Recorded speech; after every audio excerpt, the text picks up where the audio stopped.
샬롬, 샬롬, 샬롬. 한 주간 평안하셨습니까?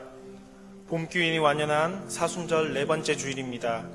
이제 마음을 다해 주님을 예배합시다. 하나님께서 이르시기를 너희는 가만히 있어 내가 하나님 됨을 알지어다.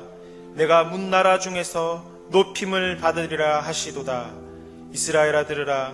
우리 하나님 여호와는 오직 유일한 여호와시니 너는 마음을 다하고 뜻을 다하고 힘을 다하여 내 하나님 여호와를 사랑하라. 아멘.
이제 우리 하나님의 말씀을 요한복음 8장 28절, 29절 두 절의 말씀을 함께 보겠습니다.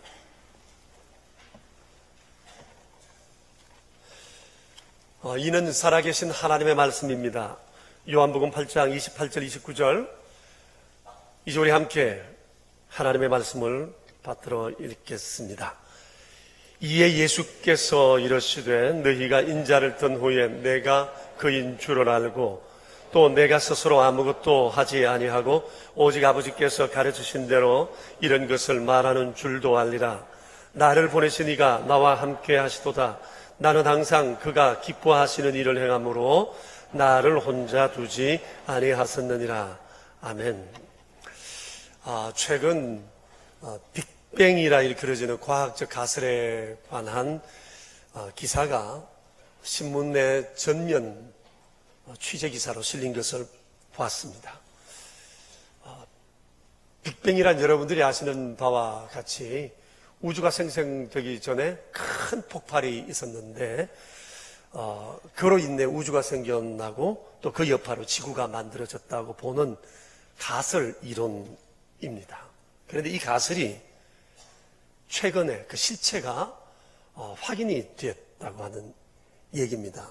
남극에 있는 전자망원경인 바이셉2를 통해서 3년 동안 추적 조사한 결과 우주 생성의 흔적을 발견하게 됐다고 하는 겁니다. 연구진들은 이것을 빅뱅의 지문이라고 표현을 했습니다. 이를 두고 과학계에서는 이것은 금세기 최고의 과학적 발견이라고 얘기를 하고 금번 노벨 물리학상 반드시 받게 될 쾌거라고 얘기를 했습니다.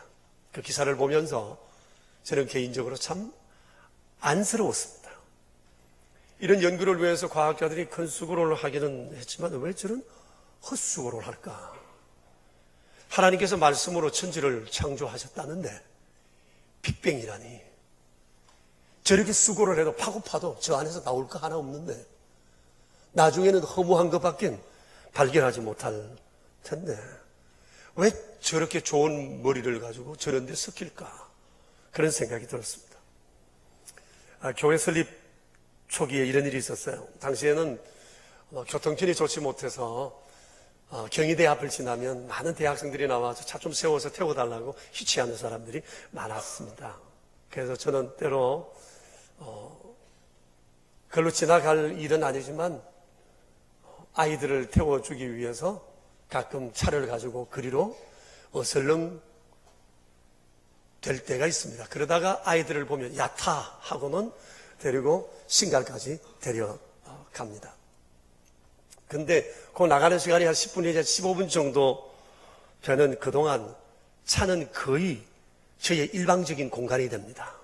찬송을 틀어도 얘들이 아무 소리를 못합니다. 지금 신세를 지고 있기 때문에 그런 거죠. 그리고 여러 대화들을 합니다. 주로 복음에 관한 것입니다. 때로는 찬송만 은은히 틀어놓아도요 아이들이 은혜를 받고 교회를 다니고 싶다는 얘기를 하기도 하죠. 한 번은 하나님의 창조와 하나님에 대해서 얘기를 꺼냈는데 한 학생이 이런 질문을 하더라고요. 혹시 빅뱅을 아십니까? 그때만 해도 빅뱅이 막 이제 미국에서도 그게 이론화되기 시작했던 그런 내용이거든요. 이 학생이 아마 그걸 들었던 것 같아요. 그러면서 하는 얘기가 자기는 빅뱅 이론이 상당히 흥미가 있고 관심이 많다. 혹 교회를 나가더라도 자기는 이 빅뱅을 믿을 것 같다고 얘기를 해요. 그래서 제가 그 얘기를 했습니다. 그래 맞다. 학생으로서 과학적 탐구를 하는 것이야 얼마나 좋은 일이냐. 그러나 꼭 성경 창세기 1장과 2장도 더불어 읽으면서 이것을 생각해 보았으면 좋겠다는 얘기를 나눈 적이 있습니다. 여러분 이처럼 이 우주 생성을 빅뱅으로 보는 것은 전형적인 진화론의 산물입니다. 여러분 진화론이 뭐죠? 살아있는 모든 것은 외부 환경과 내부의 발전에 의해서 단순한 것에서 복잡한 것으로 발전되어 간다는 겁니다. 점점 좋아진다라고 하는 것이 진화론의 핵심입니다.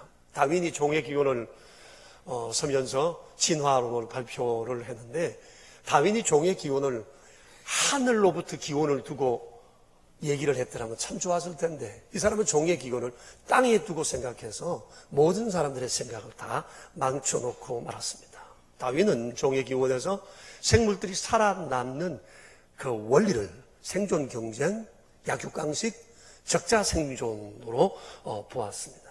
그런데 이런 진화론이 사회학적으로 적용된 것이 바로 공산주의입니다. 그래서 공산주의자들은 세뇌를 시킬 때 제일 먼저 첫 번째 교육시키는 것이 진화론입니다. 그리고 사회 발전사입니다. 아무쪼록 이 진화론은 인본주의와 자연주의를 그 근거로 한다고 보면 될 것입니다. 그런데 우리는 압니다. 성경에서 하나님 말씀하셨습니다. 자연 만물과 세상은 하나님이 만물로 지으셨고 처음부터 완벽하게 지어졌고 아름답게 하나님 보시기에 참 좋게 지어졌다고 하는 것입니다. 이것이 바로 성경적 종의 기원입니다. 그런데 진화론은 이것을 인정하지 않습니다. 거부합니다. 왜냐하면 그들은 세상과 우주의 중심에서 하나님을 밀어내고 싶기 때문입니다. 그래서 빅뱅 이론이나 진화론은 모두가 다 하나님을 밀어낸 그 자리에 사람을 세우고 인간 중심적 세계관을 구축하려 한다는 것입니다. 지금 세계 모든 사람들은 대부분 인간 중심적 세계관에 물들어져 있다고 해도 과언이 아니에요. 그래서 로마서 3장에서 하나님께서 이렇게 밝히십니다. 하나님에 대해 깨닫는 자도 없고 하나님을 찾는 자도 없고 다 치우쳐 무익하게 되고 그들의 눈앞에 그래서 하나님에 대해 두려움이 없다. 그렇게 말씀하세요. 여러분, 세상의 모든 가치와 세계관은 인간 중심적 세계관과 하나님 중심적 세계관의 충돌이라고 보면 됩니다. 교육이론, 문화이론, 취미, 법, 세상의 모든 이념, 모든 것은 다 이 두 세계관의 충돌이요, 싸움이라고 말할 수 있습니다. 사람은 누구든지 두 세계관 가운데 하나 위에 자기 인생을 건축하게 됩니다. 어디에 건축했느냐에 따라서 그 인생의 컬러가 다르고 인생의 결과가 전혀 다르다고 하는 것을 우리가 잊지 말아야 할 것입니다. 그런데 우리는 오늘 성경에서 예수님의 세계관을 보게 됩니다. 예수님은 철저하게 하나님 중심적 세계관을 가지신 분이세요. 오늘 성경에서 말씀하시죠. 너희가 인자를 든 후에 내가 그인 줄을 알고 또 내가 스스로 아무것도 하지 아니하고 오직 아버지께서 가르치시는 대로 말하는 줄을 너희가 알리라. 내가 이처럼 항상 아버지를 기쁘시게 했으므로 아버지가 나를 혼자 두지 아니하셨다고 주께서 말씀을 하세요. 이거 짧은 예수님의 간증입니다. 짧지만 임팩트가 아주 강한 그런 예수님의 간증이에요. 먼저 여러분 이 말씀을 우리가 둘로 나누어서 생각하겠는데 인자를 든 후에 라는 단어가 구절이 나옵니다. 이것은 예수님께서 십자가에 달려 돌아가시는 것에 관한 말씀입니다. 예수님 말씀이 이래요. 너희들 지금 내게 대해서 다 모른다. 주님은 조급하게 생각하지는 않으세요. 그러나 내가 십자가에 죽고 나면 너희들은 내가 누군지 알 것이다. 내가 왜 너희들을 만나 이런 말을 했는지, 이런 일을 했는지, 내가 왜 십자가를 질 수밖에 없는지 그때가 되면 너희는 내게 대해 이해하게 되고 분명히 알게 될 것이다. 이런 말씀이에요. 그러니까 이제까지 제자들은 예수님에 대해서 제대로 바르게 알고 있지 못하다는 겁니다. 사실 제자들은 예수님의 메시아 되심을 믿는 일에 자주 흔들렸어요. 예수님의 제자가 되겠다고 주님을 따라 나섰지만 개인적인 용무가 생기면 제자 대의를 빠져 어디론가 가기도 했고요. 또 예수님을 따라다니는 일이 세상 영광을 취하는 일인 줄 알고 자리 다툼도 했어요. 그리고 그들은 주님을 향한 자기 스스로의 맹세도 지키지 못했습니다. 나도 죽는데도 그리고 오게도 주님 가시는 곳이라면 어디든지 따라가겠습니다라고 했지만 그들은 자기의 유익 앞에 주님을 떠나 도망가기도 했습니다. 이처럼 그들은 주님을 따라다니면서 많은 것을 보았습니다. 들었습니다. 경험했지만 정작 주님의 속죄의 죽음과 부활과 주님의 메시아 되심에 대해서는 깊은 이해가 없었던 것입니다. 그래서 이들을 향해서 주님이 하시는 말씀이 지금은 모르나 내가 십자가에 죽고 나면 그제서 너희들은 내게 대해서 충분한 이해를 가질 것이라고 말씀하신 것입니다. 이어서 주님이 이렇게 말씀하세요.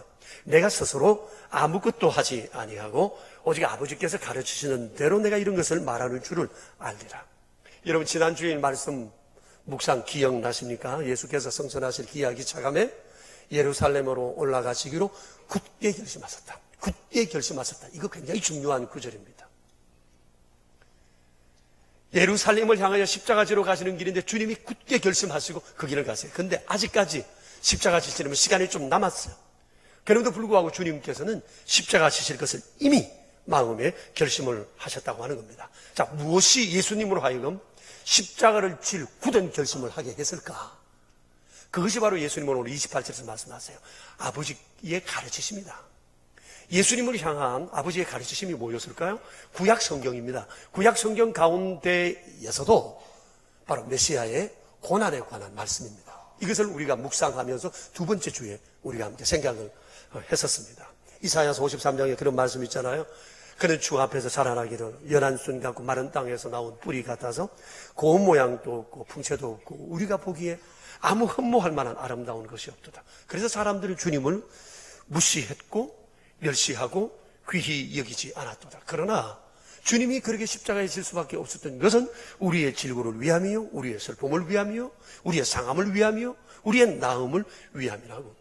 우리가 다 양 같아서 그릇 행하여 각기 제 길로 갔지만 여호와께서는 우리 모두의 죄악을 그에게 담당시키셨도다. 주님은 이 가르침을 자신의 메시아의 고난으로 받아들이시게 된 것입니다. 이런 말씀들이 주님으로 하여금 예루살렘을 향해서 굳게 올라갈 결심을 하게 했다고 하는 겁니다. 주님은 세상에 사시는 날 동안 주님의 삶을 지배하시고 움직이시고 끌어가신 것은 바로 아버지의 가르치심이었다고 말씀하세요. 예수님은 항상 하나님께서 내게 무엇을 원하시는가 여기에 관심을 두고 움직이셨다는 것입니다. 예수님이 공생애를 처음 시작하시면서 40일을 금식하신 것을 여러분 기억하시죠?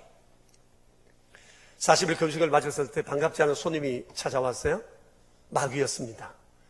당신이 만일 하나님의 아들이거든 이 돌들로 떡을 만들었어요. 40일을 금식하신 주님에겐 정말 돌도 떡으로 보일 만한 그런 상황입니다. 굉장히 큰 유혹이었지만 주님 말씀하십니다. 기록되었으되 사람이 떡으로만 살 것이 아니요 하나님의 입으로 나오는 모든 말씀으로 살 것이라고 말씀하셨어요. 주님께서 말씀을 들어 말씀으로 대적했을 때 마귀는 주님의 이 굳건한 말씀 앞에 이 태도를 보자 곧 주님을 떠나가고 말았습니다. 우리가 보는 주님의 모습은 처음 일하실 때나 마지막 십자가를 지실 때도 항상 행동 결정 기준이 하나님의 말씀이었다고 하는 거예요. 하나님의 말씀을 따라 주님은 모든 일들을 결정해 가셨습니다. 그런데 예수님 고백하세요. 내가 이렇게 아버지를 기쁘게 했더니 아버지가 나를 혼자 버려두지 아니하셨다고. 아버지가 함께 하심. 이것이 예수님의 삶의 원동력이었고 능력의 원천이었음을 말씀하고 계세요. 그런 거로 여러분 우리 성도에게 있어서 참으로 중요한 것은 하나님의 모든 말씀으로 나는 산다 라고 하는 이 굳건한 결심이라고 하는 겁니다.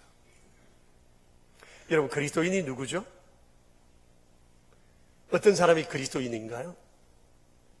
그리스도인이란 성경을 하나님의 말씀으로 믿고 하나님의 말씀으로 받아들이는 사람, 그리고 하나님은 항상 오롯이다는 것을 알고 전적으로 순복하는 사람을 그리스도인이라고 합니다.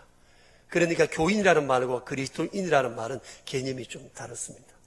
자, 그럼 옆 사람에게 그리스도인이 뭔지에 대해서 설명을 좀 해주시기 바랍니다. 저를 쳐다보지 마시고 옆 사람을 쳐다보시면서 좀 얘기를 좀 해주실까요?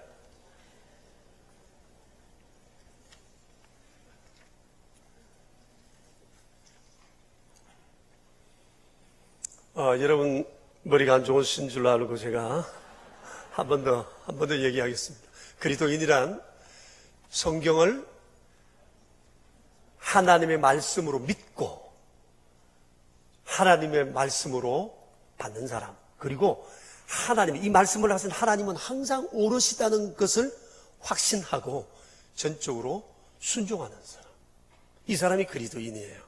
그러니까 그리스도인은 하나님의 말씀에 의해서 출생하고 하나님 말씀으로 창조적으로 다듬어져 가고 하나님 말씀으로 성화되는 사람이에요. 그러니까 그리스도인의 일생에 있어서 하나님의 말씀은 어떤 것보다도 소중한 양식이 되는 것이라는 사실을 우리가 기억을 해야 해요. 제가 최근에 여러분 계속 만나고 있는 한 60 된 어떤 분이 계신데, 어느 아파트 공사를 하시는 그런 분이세요. 우리 만나다 보니까 서로 간에 여러 얘기들도 나누고, 그분은 제가 목사인 줄도 알고, 우리 교회가 여기 있는 줄도 알아요. 근데 그분이 한참 얘기를 하지 않다가, 얼마 전에 자기가 크리스찬이라는 얘기를 해요. 교회를 나갔다는 얘기입니다.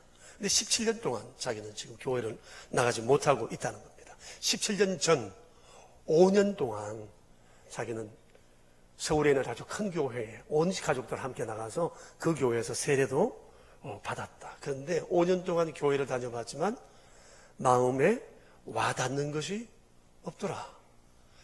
그래서 마치 사업도 좀 어렵고 해서 수원으로 내려오면서 근 17년 동안 교회를 한 번도 나가지 못하고 있다. 근데 이곳에 와서 천주교회를 나가봤다. 3년 동안 가서 교리 공부도 하고 영세도 받고 3년 동안 열심히 다녔는데 그것도 역시 마음에 와닿는 게 없기는 마찬가지더라. 그래서 제가 아직까지 목사님 교회를 못 나가고 있습니다. 제가 그랬습니다. 믿고 싶은데 믿어지지 않으니 얼마나 힘드셨겠느냐. 그 마음 내가 이해한다. 하나님께서도 당신과 당신 가족들은 기억하고 계실 것이다. 그러나 당신도 경험한 바와 같이 믿음이란 내가 믿고 싶다고 믿어지는 게 아니다. 하나님이 믿게 해주셔야 믿는 것이다. 나도 내가 믿고 싶을 때 하나님이 믿어진 게 아니다.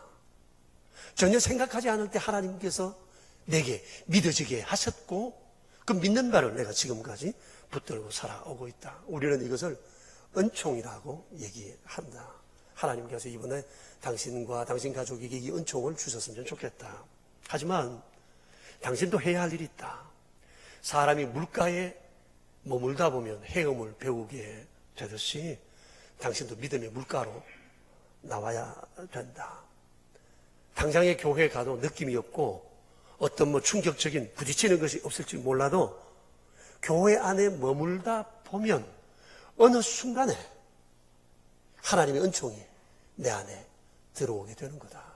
17년 전에 교회 5년 나고 천주교 3년 나가지 않던 것이 어느 날 순간에 뻥 뚫리는 수가 생긴다. 그렇기 때문에 물가로 오라. 그게 아무런 일이 들리지 않아도 머무르라. 열심히 듣기만 해라. 부지런히 왔다 가기만 해라. 그러면 주의 은총이 당신에게 임할 거다. 그분이 고개를 끄덕끄덕 하기는 했는데 나올지 어떨지는 모르겠어요. 혹시 그분이 나오면 제가 저분이다 그러면 그냥 웃기만 하시면 좋을 것 같습니다. 여러분, 우리를 살리는 것은 말씀이에요. 하나님은 우리에게 은총을 베푸실 때 항상 이 성경 말씀을 매개로 하여 우리에게 은총을 베푸세요. 이걸 통해 우리를 키우시고 우리에게 복을 내려주신다고 하는 사실입니다.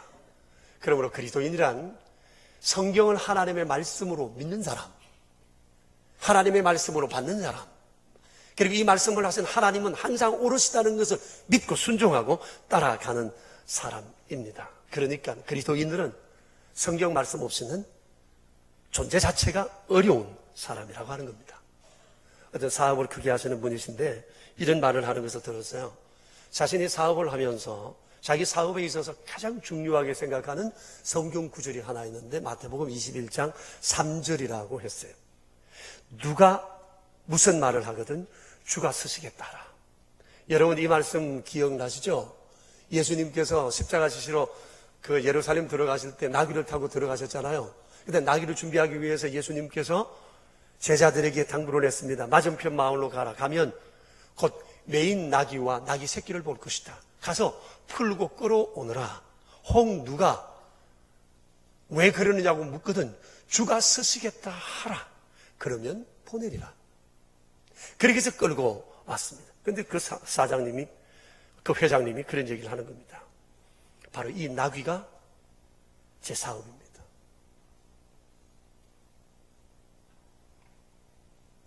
제 사업은 하나님의 나귀입니다.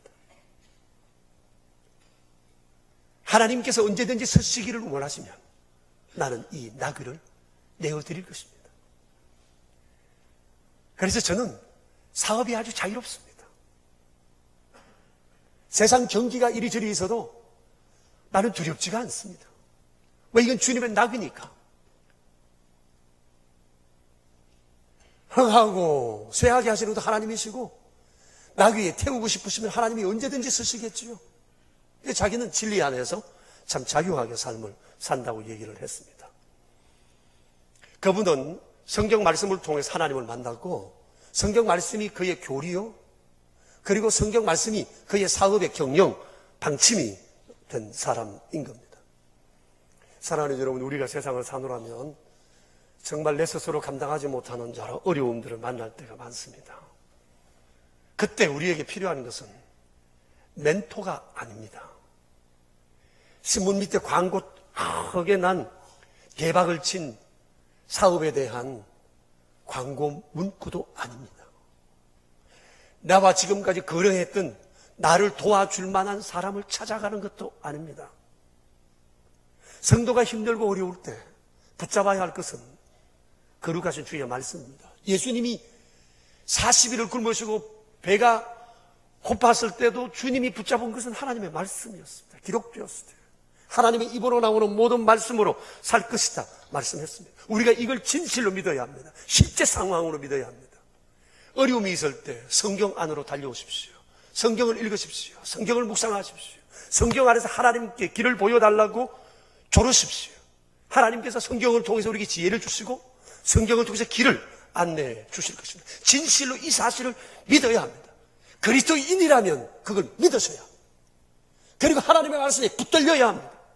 나의 생과 사가 하나님의 말씀에 달렸다고 진실로 믿는 것이 그리스도인입니다. 다른 것은 있거나 없거나 상관없으나 하나님 말씀 없으면 나는 죽는다고 생각하는 것이 그리스도인이에요. 유대인들이 오늘날 그렇게 살아갈 수 있는 것도 그들은 하나님의 말씀을 붙들기 때문입니다. 룻 이라지라고 하는 옛날 한국에 나온 이스라엘 대사 부인이 인터뷰한 것을 한 20년은 됐네요. 그분 인터뷰한 기사가 아직까지 기억납니다. 그분이 뭐라고 한지 아세요? 여사님, 유대인의 특징이 뭔지 한마디 해주세요. 그랬더니 이분이 이렇게 얘기합니다. 유대인은 나라 없이는 살아도 성경 없이는 못 삽니다. 엄청난 충격으로 다가왔습니다. 이게 유대인입니다. 그리스도로 거듭난 그리스도인들은 더 해야죠. 그리스도인들은 나라 없이는 살아도 성경 없이는 못 산다. 이게 진실로 우리의 고백이어야 하고 우리의 삶이어야 하는 것입니다. 여러분, 힘들고 어려우십니까? 말씀을 붙드시기 바랍니다. 예수님 말씀하셨습니다. 내가 아무것도 스스로 하지 아니하고 오직 아버지 가르치시는 대로 내가 말하고 높이 들린다. 이게 하나님 중심적 사고를 가진 분의 태도라고 하는 것입니다. 며칠 전에 가까이에 있는 친구 목사를 한 사람 만났는데요. 대뜸 저를 만나자마자 자기 교회 젊은 청년의 사진을 스마트폰으로 보여주면서 막 자랑을 늘어놓아요. 얘가 28이고 얘가 30인데 얘들이 형제야. 근데 배 목사, 얘들이 사업을 너무 잘해. 근데 믿으면 더 좋아. 그래서 제가 속으로 나이 28, 30 된 젊은이들이 사업을 하면 얼마나 잘하겠냐. 그렇게 생각을 했는데 그 친구 얘기를 들으면서 제가 깜짝 놀랐습니다. 이 두 젊은이의 아버지 어머니는 그리 넉넉하지는 않으신데 교회에서 정말 신실한 믿음의 사람이라고 그래요. 그래서 본인이 넉넉하지 못하다 보니까 아이들에게 뭐 물질로 이렇게 지원하거나 그렇게 해줄 수가 없대요. 그래도 두 아이도 자립심이 좋고 또 믿음 안에서 살아가는 착한 아이들이고 부모에 대한 존경심이 대단한 아이들이래요. 교회 와서는 마치 주일학교 어린아이들처럼 그렇게 교회 생활을 착실하게 잘 한다는 얘기예요. 근데 30살 된 이 젊은 형이 대학을 졸업하고 난 다음에 학원에 가서 영어 강사를 2년을 해가지고 그 돈을 있어서 저축을 해 모았다가 3년 전에 이 사람이 영어 인터넷 강좌하는 학원을 열게 된 겁니다. 그러면서 자기 동생하고 같이 이 사업을 시작을 했다는 겁니다. 3년 전에 개업 예배를 할 때 갔는데 서글프기 짝이 없더래요. 야, 이게 되겠나. 얘들이 그저 용기는 좋은데 하고 했는데 3년이 지난 지금 학원의 지점이 15개가 생겼어요. 경기권에만. 많은 학원은 300명, 400명이 된다는 겁니다. 돈을 많이 벌었어요. 그리고 5월 달에는 또 제주도에 지점이 설립되고 전국에서 지금 설립을 하자고 하는 요청이 굉장히 많이 들어오고 있답니다. 이제 곧 또 LA에도 이걸 또 한다고 그러나요? 한국 사람들이 많고 하니까. 그래서 이 친구 목사가 그래요. 내가 예배 드리러 다닌다고 바쁘게 생겼어. 근데 학원을 하나 내면 수익의 절반을 본사로 들르고 절반은 학원장이 가진대요. 그러면서 이 형제들이 열심히 살아가는데 신앙생활을 너무 잘한다고 자꾸 얘기하는 겁니다. 여러분, 우리 예수 믿는 사람이 신앙생활 잘한다면 외적으로 보이는 증거가 주로 어떤 거죠? 일단 사람 착해야 되고, 그 다음에 또 주일 성수 잘해야 되고, 또 11조도 잘해야 되고, 그 외에도 여러 가지 많겠죠. 그러면서 이 친구가 얘기합니다. 교회 생활 참 잘하는데 11조도 너무 잘한다. 그러면서 하는 얘기가 이렇습니다. 얘들이 정말 자기들이 하나님의 낙이라 생각하고 이 기업이 하나님 거라 생각하고 사는데 11조를 얼마나 정직하게 하는지 몰라. 우리 교회에서 11조를 제일 많이 해. 그 교회가 우리 교회보다 더 커요. 사업하시는 분도 많고 많은데 그분들보다도 11조를 더 많이 합니다. 그래서 제가 물으면 안 되는데 얼만데? 그래도 얘기를 하는데 깜짝 놀랐습니다. 저도. 젊은이들이 돈이 모이면 더 모으고 싶지 않겠습니까? 그런데요, 이들이 주님 앞에 그렇게 하는 것을 너무나 당연하게 생각을 해요. 근데 사람들이 얘기를 하는데 어떻게 이 학원이 이렇게 되는지를 모르겠대. 자기들도 놀라고 부모들도 놀라고 담임 목사도 놀라고 학원장들도 우리 학원이 왜 잘 되는지를 모르겠다고 그러면서 된대요. 그래 이제는 아버지도 자기 일 접어두고 아이들 이거 하는 거 학원 보러 다니고 계약하고 이런 것들을 아버지가 이제 좋은 책을 맞아서 그걸 해 주신다고 그러네요. 그런데 이 아이들이 목사님을 찾아와서 며칠 전에 그러더라고요. 목사님, 우리가 15억을 들여서 이제 곧 선교사님들을 위한 게스트하우스를 건축할 겁니다. 이쁘지 않아요? 근데 그 학원 이름이 뭔지 아세요? 3J 에듀예요. 3J, 퍼스트 J, 지저스. 둘째, 셋째 J, 형제들의 이니셜 하나씩 따서 요 세 J가 팀을 이루어서 첫 번째 J의 영광을 위해서 우리가 함께 산다. 이것이 그 학원의 모토라고 하는 얘기입니다. 이름 잘 지어야겠죠. 그보다 더 중요한 것은 그렇게 사는 것이 중요하지 않겠습니까? 하나님이 내 중심에 계시고 하나님을 중심으로 산다고 생각하는 사람은 하나님께서 기뻐하시는 일이 무엇인지를 우리가 반드시 생각하고 그것이 확신이 들면 현실과 상관없이 거기를 향해 직구처럼 달려가야 되는 것이 우리 그리스도인의 태도입니다. 세상에 우리가 아는 것처럼 인본주의적인 인간 중심적 사고, 세계관이 가득 차 들어있는 이 세상 속에서 하나님 중심 사고 구조를 가지고 산다는 것은 굉장한 도전이 아닐 수가 없습니다. 사람들은 이해하지 못할지도 모릅니다. 그럼에도 불구하고 주님은 그 길을 향해 가셨고 하나님께서는 절대 내가 혼자 버려두지 않겠다고 약속을 하시고 우리 주 예수님의 능력의 근원이 되어 주셨습니다. 주님은 오늘 이 간증을 우리에게 하십니다. 나와 함께 가자. 이 길을 걷자. 아버지가 홀로 버려두지 않는 것 경험하라. 능력의 원천이 아버지이심을 체험하라. 사랑하는 명성가족 여러분, 하나님을 중심으로 하나님이 내 중심 되심을 확신하고 하나님의 거룩한 그 이름을 위해서 우리 함께 살아갈 수 있게 되기를 축복합니다. 우리 함께 기도하겠습니다. 우리의 중심이신 하나님에 대해서 나는 어떻게 살아왔나 한번 돌아보았으면 좋겠습니다. 교인으로 살고 있습니까? 나는 그리스도인입니까?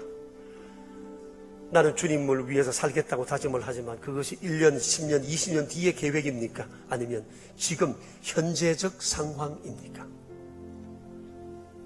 하나님 절대 혼자 버려두지 않겠다고 약속을 하십니다. 이런 경험이 우리에게 있어야 되지 않겠습니까? 우리 함께 이 시간 주님 앞에 기도하며 나아가겠습니다. 자비로우신 아버지 하나님 감사합니다. 연합하고 주님의 사랑하셔서 주님의 정하시고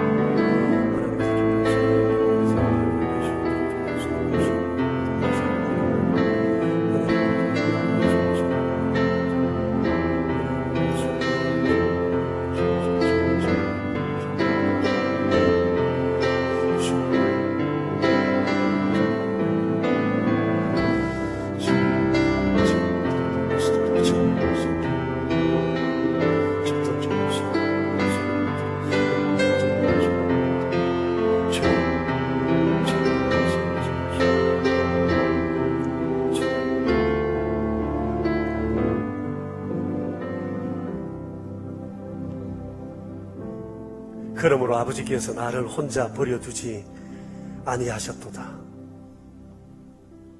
험한 세상 살아가는 우리의 삶의 애환을 주께서 아시기에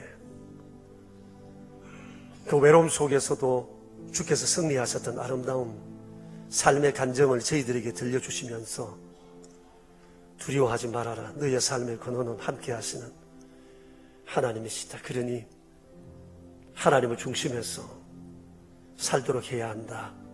주님은 오늘 우리에게 짧지만 강한 감동이 있는 간증을 해 주셨습니다.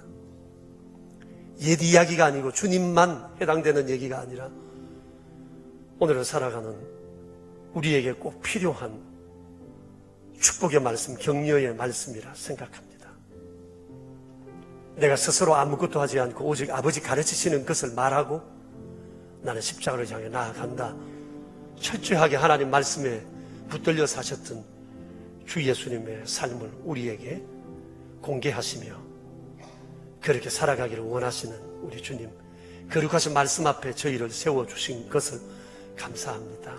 그러나 우리는 생각만 하고 실천하지 못하고 주님을 중심에서 살겠다고 꿈들은 크지만 그것은 20년, 30년 뒤에 꿈일 뿐 현실적으로는 전혀 움직이지 아니하는 게으르고 나태한 적당주의자들이 아닌지 모르겠습니다. 주님, 불쌍한 저희를 긍휼히 여기사 오늘 거룩하신 말씀으로 저희들에게 도전해 주셨으니 주여 우리도 좋은 믿음의 사람으로 진정한 그리스도인으로 살아갈 수 있도록 도와주시옵소서. 우리 구주 예수 그리스도 이름으로 기도합니다. 아멘. 이제 우리 다 함께 일어나셔서 187장으로 하나님을 찬양합시다. 오늘도 저희를 받으시어 예배의 자리로 부르시고 허물진 저희가 다시 말씀 앞에 마음을 추스려 하나님 앞에 드리는 이 예물을 아버지 받아주시옵소서. 진정한 그리스도인의 고백으로 예물도 구별하여 드리는 저희가 되도록 주께서 인도하시고 날마다 함께 하시는 주의 능력을 힘입어 세상에 살아계신 하나님을 증거해 보이는 믿음의 삶을 살아가게 하여 주옵소서. 11조를 구별하여 드리는 손길들, 감사 예물과 주정 헌금을 구별하여 드리는 손길들마다 주께서 복이 있게 하여 주시며 오른손 헌금과 완달라 선교 헌금과 사랑의 식탁을 구별하여 드리는 손길들마다 은총을 더하여 주셔서 살아계신 하나님을 날마다 보여주는 인생이 되도록 도와주시옵소서. 예수님의 귀하신 이름으로 기도드리오며 이제는 만복의 근원이신 주 예수 그리스도의 은혜와 말씀을 따라 살아가는 자와 동행하실 것을 약속하시는 신실하신 아버지 하나님의 사랑과 우리 곁에 계셔서 날마다 주의 말씀 위에 든든히 서도록 도우시는 성령님의 교통하심이 모인 저희 무리들과 명선의 모든 가족들과 주님의 몸 되신 교회 위에 이제로부터 영원히 함께 계시옵기를 간절히 축원하옵나이다. 아멘.